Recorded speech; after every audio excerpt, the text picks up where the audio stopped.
የሐዋርያው የቅዱስ ያዕቆብ መልእክት ምዕራፍ 3 ከስህተት ስለመጠበቅና አንደበትን ስለመግዛት። ወንድሞቻችን ሆይ ከመካከላችሁ መምህራን ብዙዎች አይሁኑ፣ ጽኑ ፍርድ እንደምንቀበል ታውቃላችሁና። ሁላችን እጅግ እንስታለንና። በቃል የማይስት ማንም ቢኖር እርሱ ሥጋውን ሁሉ ደግሞ ሊገታ የሚችል ፍጹም ሰው ነው። እነሆ ይታዘዙን ዘንድ በፈረሶች በአፋቸው ልጓም እናገባለን፣ አካላቸውንም ሁሉ እንመራለን። እነሆ መርከቦች ደግሞ አካላቸው ይህን ያህል ታላቅ ሲሆን በነፋስ ኃይል ይነዳሉ ይመለሳሉም። ሰውም ይህን ያህል ታናሽ በሆነ መቅዘፊያ ይመልሳቸዋል፣ ወደ ወደደው ወደብም ያደርሳቸዋል። እንዲሁ ምላስም ትንሽ አካል ናት፣ ታላላቅ ነገርንም ታመጣለች። እነሆ እጅግ ትንሽ የሆነች እሳትም ይህን ያህል ጫካ ታቃጥላለች። ምላስም እሳት ናት። እነሆ ትንሽ ምላስ በሰውነታችን ውስጥ ዓመፅ የተመላበት ዓለም ናት። ሥጋችንን ትበላዋለች፣ ውስጣዊ ሰውነታችንንም ትጠብሰዋለች፣ ከገሃነንም ይልቅ ታቃጥላለች። የአራዊትና የወፎች የተንቀሳቃሾችና በባሕር ያለ የፍጥረት ወገን ሁሉ ለሰው ይገዛል ተገዝቷልም። የሰው ምላስ ግን መግዛት የሚቻለው የለም። ክፉ ናት፣ አቅምም የላትም፣ የሚገድል መርዝንም የተመላች ናት። በእርሷ እግዚአብሔር አብን እናመሰግነዋለን፣ በእርሷም በአርአያ እግዚአብሔር የተፈጠረ ሰውን እንረግመዋለን። ከአንድ አፍ በረከትና መርገም ይወጣሉ። ወንድሞቻችን ሆይ እንዲህ አይሁን። ምንጭስ ከአንድ አፍ የሚጣፍጥንና የሚመርን ውሃ ያመነጫልን? ወንድሞቻችን ሆይ በለስ ዘይትን ወይስ ወይን በለስን ሊያፈራ ይችላልን? እንዲሁም መራራ ውሃ ጣፋጭ ውሃ አይሆንም፣ ጣፋጭ ውሃም መራራ አይሆንም። ከእናንተ ብልህና አስተዋይ ማን ነው? ከጠባዩ ማማር የተነሳ ሥራውን በቅንነትና በማስተዋል ያሳይ። ነገር ግን መራራ መቀናናትና መከዳዳት በልባችሁ ካለ አትመኩ፣ በእውነትም ላይ አትዋሹ። ይህች ጥበብ ከላይ የምትወርድ አይደለችም፣ ነገር ግን የምድር ናት፣ የሥጋም ናት፣ የአጋንንትም ናት። መቀናናትና መከዳዳት ባሉበት ስፍራ ሁሉ በዚያ ሁከትና ክፉ ሥራ ሁሉ አሉና፣ ላይኛይቱ ጥበብ ግን በመጀመሪያ ንጽሕት ናት፣ በኋላም ታራቂና ገር፣ እሺ ባይ፣ ምሕረትና በጎ ፍሬ የሞላባት፣ ጥርጣሬና ግብዝነት የሌለባት ናት። የጽድቅም ፍሬ ሰላምን ለሚያደርጉት ሰዎች በሰላም ይዘራል። ምዕራፍ 4 የዓለም ወዳጅ የእግዚአብሔር ጠላት ነው። በእናንተ ዘንድ ጥልና መጋደል ከወዴት ይመጣሉ? በሰውነታችሁ ውስጥ የሚሠራውን ዝሙት ከመውደድ የተነሳ ከዚህ አይደለምን? ትመኛላችሁ እንጂ አታገኙም፣ ትቀናናላችሁ፣ ትገዳደላላችሁ፣ በብርቱም ትፈልጋላችሁ፣ ልታገኙም አትችሉም። ትጣላላችሁ፣ ትዋጉም አላችሁ፣ ነገር ግን አትለምኑምና የምትፈልጉትን አታገኙም። ትለምናላችሁ፣ ለፍቶታችሁ ትከፍሉ ዘንድ ለክፉ ትለምናላችሁና አታገኙም። ከእናንተ ዘማውያን ሆይ ይህን ዓለም የሚወድ የእግዚአብሔር ጠላት እንደሆነ አታውቁምን? የዚህን ዓለም ፍቅር የመረጠ ሰው የእግዚአብሔር ጠላት ይሆናልና። ወይስ በእናንተ ላይ ያደረው መንፈስ መቀናትን እንደሚወድ መጽሐፍ በሐሰት የሚናገር ይመስላችኋልን? ነገር ግን ለፈጣሪያችን የምትበልጠውን ጸጋ ይሰጣል።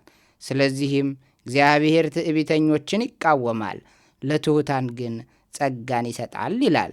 እንግዲህ እግዚአብሔርን እሺ በሉት፣ ሰይጣንን ግን እንቢ በሉት፣ ከእናንተም ይሸሻል። እግዚአብሔርን ቅረቡት፣ ይቀርባችሁማል። እናንተ ኃጥአን እጆቻችሁን አንጹ፣ ሁለት ሐሳብም ያላችሁ እናንተ ልባችሁን አጥሩ፣ እዘኑና አልቅሱ። ሳቃችሁን ወደ ልቅሶ ደስታችሁንም ወደ ሐዘን መልሱ። በእግዚአብሔር ፊት ራሳችሁን ዝቅ አድርጉ፣ እርሱም ከፍ ከፍ ያደርጋችኋልና። ወንድሞቻችን ሆይ እርስ በርሳችሁ አትተማሙ። ወንድሙን የሚያማ የሚነቅፈውም የእግዚአብሔርን ሕግ ያማልና የእግዚአብሔር ሕግም ይነቅፋልና። ሕጉን የምትነቅፍ ከሆንክ ደግሞ ሕግ አፍራሽ ሆንክ እንጂ ሕግን ፈጻሚ አይደለህም። ሕግን የሚሰጥና የሚፈርድ አንድ ነውና ማዳንም መግደልም የሚቻለው እርሱ ነው። እንግዲህ በሌላው የምትፈርድ አንተ ማነህ? ዛሬ ወይም ነገ ወደዚያች ከተማ እንሄዳለን፣ በዚያችም ዓመት እንኖራለን፣ እንነግዳለንም እናተርፋለንም የምትሉ እናንተ ተመልከቱ፣ ነገ የሚሆነውን አታውቁምና ሕይወታችሁ ምንድን ነው? እናንተማ ለአንድ ጊዜ ታይቶ ኋላ እንደሚጠፋ እንደ ጢስ አይደላችሁምን? በዚህ ፈንታ እግዚአብሔር ቢፈቅድና ብንኖር ይህን ወይም ያንን እናደርጋለን ማለት ይገባችኋል። አሁን እናንተ በሥራችሁ ትመካላችሁ። እንደዚህች ያለችው ትምክህትም ኋላ ክፉ ናት። በጎ ነገር ማድረግን የሚያውቅ የማይሰራትም ኃጢአት ትሆንበታለች። ምዕራፍ 5 ለባለጠጎች የተሰጠ ተግሳጽ። አሁንም እናንተ ባለጠጎች ኑ፣ ስለምትመጣባችሁ መከራም ዋይ ዋይ እያላችሁ አልቅሱ። እህላችሁ ነቅሷል፣ ልብሳችሁም በብል ተበልቷል። ወርቃችሁና ብራችሁ ዝጓል፣ ዝገቱም ምስክር ይሆንባችኋል። ሥጋችሁንም እንደ እሳት ይበላዋል። ለኋለኛው ቀንም መዝገብን አከማችታችኋል። እነሆ ምድራችሁን ያረሷት የገበሬዎችን ዋጋቸውን ቀማችኋቸው። የቀማችኋቸው ገበሬዎችም ይጮኻሉ። የአጫጆችም ጩኸት ወደ አሸናፊ እግዚአብሔር ጆሮ ደረሰ። በምድር ላይ ደስታን አደረጋችሁ፣ ተቀማጠላችሁም። ለሚታረድበትም ቀን ፍሪዳን እንደሚያሰባ ልባችሁን አደነደናችሁ። ጻድቁንም ምንም ሳይቃወማችሁ ተላልፋችሁ ገደላችሁት። እንግዲህ ወንድሞቻችን ሆይ እነሆ ገበሬ የፊተኛውንና የኋለኛውን ዝናብ እስክትቀበል ድረስ እየታገሰ የምድርን ፍሬ እንደሚጠብቅ ጌታችሁ እስከሚመጣባት እስከ ኋላኛይቱ ቀን ድረስ ታገሱ። የጌታችሁ መምጣት ተቃርባለችና እናንተም እንግዲህ ታገሱ፣ ልባችሁንም አጽኑ። ወንድሞቻችን ሆይ እንዳይፈረድባችሁ እርስ በርሳችሁ አታጉረምርሙ። እነሆ ፈራጅ ከበራችሁ መድረክ ቆሞ ይጠብቃልና። ወንድሞቻችን ሆይ የመከራና የትዕግሥት ምሳሌ የሆኑትን በጌታም ስም የእግዚአብሔርን ቃል የተናገሩትን ነቢያትን ተመልከቱ። እነሆ የታገሱትን ብፁዓን እንላቸዋለን። የኢዮብን ትዕግሥት ሰምታችኋል፣ እግዚአብሔርም የፈጸመለትን አይታችኋል። የእግዚአብሔር ቸርነቱ ብዙ ነውና ይቅርም ባይ ነውና። ወንድሞቻችን ሆይ ከሁሉ አስቀድሞ በሰማይም ቢሆን በምድርም ቢሆን በሌላ መሐላም ቢሆን በምንም ፈጽሞ አትማሉ።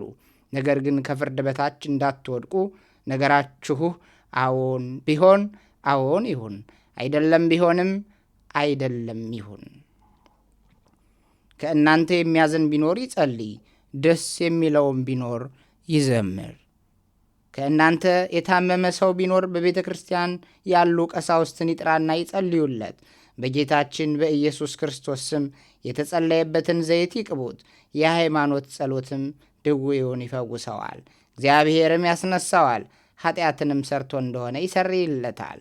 እርስ በርሳችሁ ኃጢአታችሁን ተናዘዙ፣ እንድትድኑም ለወንድሞቻችሁ ጸልዩ። የጻድቅ ሰው ጸሎት ብዙ ትረዳለች፣ ግዳጅም ትፈጽማለች። ኤልያስ እንደኛ ሰው ነበር፣ እንደምንታመም ይታመም ነበር። ዝናብ እንዳይዘንብም ጸሎትን ጸለየ። 3 ዓመት ከ6 ወርም በምድር ላይ አልዘነመም። ዳግመኛም ጸለየ፣ ሰማይም ዝናሙን ሰጠ፣ ምድርም ፍሬዋን አበቀለች። ወንድሞቻችን ሆይ ከእናንተ ከጽድቅ የሳተ ቢኖር ከኃጢአቱ የመለሰውም ቢኖር ኃጢአተኛውን ከተሳሳተበት መንገድ የሚመልሰው ራሱን ከሞት እንዳዳነ ብዙ ኃጢአቱንም እንዳስተሰረየ ይወቅ። የጌታችን የኢየሱስ ክርስቶስ ወንድም የሐዋርያው የቅዱስ ያዕቆብ መልእክት ተፈጸመች። ለእግዚአብሔር ምስጋና ይሁን፣ እኛንም ይማረን። አሜን። ይቆየን።